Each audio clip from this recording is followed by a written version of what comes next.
Let me ask you a question, okay? Uncle, wait. Do you believe same God as him? Oh yeah, of course. Do you believe same God as him? No. That God is a God Almighty. Which and one? he's Which a- one? he's Jesus a- or the Father? He's the God of Abraham, Which Isaac, one? Which and one? Jacob. Ask him which one? Which one is the God of Abraham? Huh? The Father of Jesus? Jehovah God. Is that the Father or God. Jesus? Huh? Is that the Father or Jesus? Jesus. So not the Father. Jesus. So we don't believe in Jesus. What so do I you don't mean believe by in the same God as you? What do you mean by? Why do you worshipping see him a man. separate? Asif, yeah? Alhamdulillah, he's speaking nice, everything.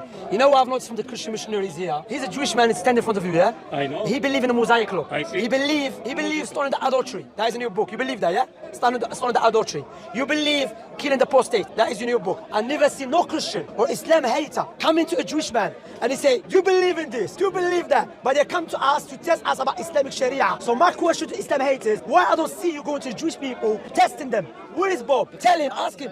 What? The answer, you know why? Because they kiss you.